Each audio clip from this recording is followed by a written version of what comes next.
Good evening, everybody. Keith here.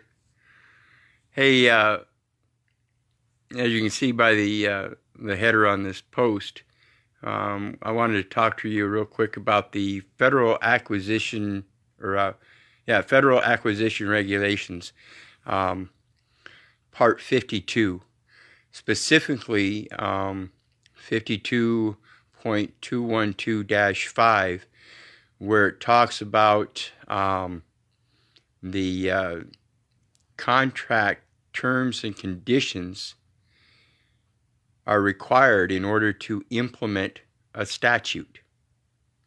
And what this is saying is that any statute can only be implemented by contract terms and conditions. In other words, every state statute out there is a contract with the federal government. It's a contract between the state and the federal government. Now, what happens is we end up with the quasi-contract, which is where you get yourself involved with that contract between the state and the federal government by signing up for any kind of welfare assistance, food stamps, medical, a driver's license, insurance, any kind of business license,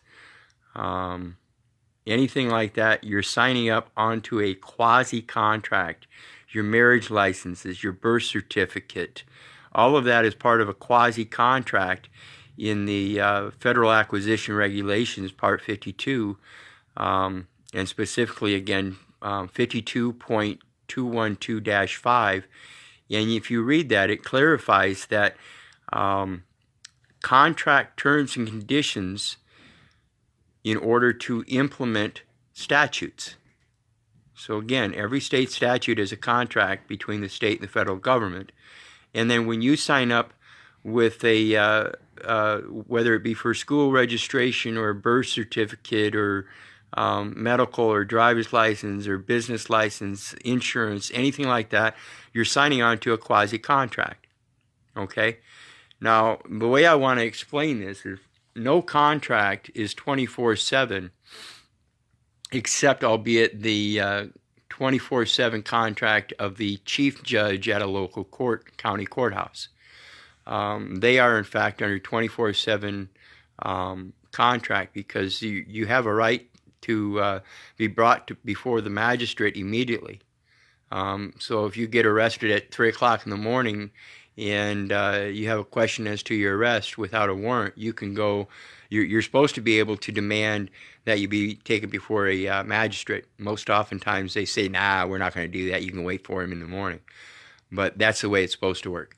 And anyway, so to explain this thing about the contracts and how it works specifically in regards to, say, the driver's license, a lot of people have a problem with this and they end up going to court and they don't understand how to present it to them that they weren't acting or performing in a commercial capacity at the time of the event that the officer gave them the citation. And the way I want to explain it is that if you were a doctor and you have a license to practice medicine and you leave the hospital, your primary place of business, and you travel from point A to point B, first of all, you're not required a driver's license. That's not where I'm getting with this one. But if you're on your way from point A to point B and you come across an accident as a licensed medical practitioner and you stop to help the victims, you are not under contract to do so. Therefore, if you help one of those victims and something goes wrong and they sue you, they cannot sue you in your professional capacity under a license to practice law. This is a very simple concept. They can't do it because you were not practicing law. And any judge will uphold that. No court will uphold a civil suit against a medical practitioner when he was not practicing medicine. Pure and simple. And that's what we're talking about when we get involved in these quasi-contracts. We're not under a contract 24/7. And so we have to be able to go into these courts and present it. And you don't even have to go into court, like I've told many people and many times, and you can look it up to this day. Any one of you can contact the state of Iowa Public Records and see my public record. And I have 11 citations out there that are outstanding. They call them outstanding, where they, even though I signed them UCC 1-308 and never went to court, they have them adjudicated as guilty and have assessed fines, but they can't enforce it upon myself because I reserved my rights. And if at any time they care to try to pull me into those courts, I can prove that. Not only that, I can also prove that their paperwork is in error because their paperwork doesn't have the defendant named as myself. The defendant is not myself. I'm the living man who is the genuine issue of the creation of the defendant. Therefore, no matter what, I have the superior interest in any matter concerning that defendant, no matter how stylized, and no matter what case is brought against him or it. Period. So we have to understand this stuff. So when we look at that, the Federal Acquisition Regulations, Part 52.212-5, and we see that the statutes are only implemented under contractual conditions and terms. That means they are contracts, and they are contracts with the federal government.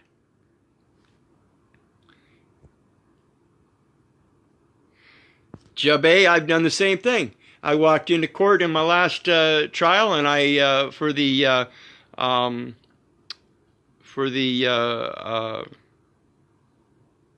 I can't even think of the brain fart for the plea for the arraignment. I had to. They of course. I was like the second one they called, and when I started giving them a problem about how my name wasn't spelled correctly, they said, "Okay, you go ahead and have a seat. We'll get a court recorder in here, and we'll get to you as soon as they get in here." But that court recorder didn't show up until they cleared the courtroom. So then when I got on the up to the table, and of course I did have my first-hand witness, and I did have it recorded, and they did still put a warrant out for my arrest. They will do that. That's how far they go. Those are the lengths they will go to if you don't know every in and out. And that's why I'm still doing my research and still haven't filed a claim against them, because when I file my claim, I'm going to file my claim against every party, and I'm going to be very sure that when I do so, it's going to be accurate to the T. To the T.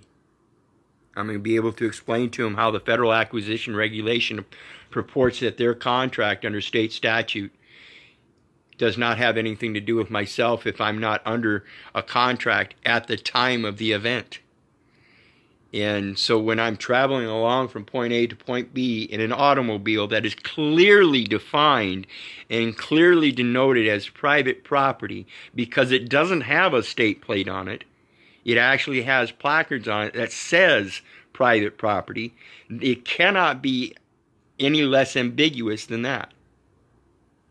It was stated as private property. They had no right to even stop me. They had no right to issue emergency lights and sirens, both of which are felony offenses, up to 5 years in prison for declaring an emergency in a public vehicle, declaring a emergency, and when there is no such emergency. So right off the bat, they commit a felony to even try to perform a contract, which is unlawful. It's not illegal. It's unlawful. So, again, I want people to think about this. If you're not under contract, then they can't enforce it upon you. And again, you can look up my criminal record. You can see there's 11 cases down there, and they have them adjudicated as guilty, and there's fines attached. But there's no enforcement. I never appeared in court. Once I signed, and once I put, and remember, always remember, you have to show prior intent. Put the reservation of your rights first, and then autograph. Okay? And that shows your prior intent to reserve your rights. It wasn't an afterthought after you signed.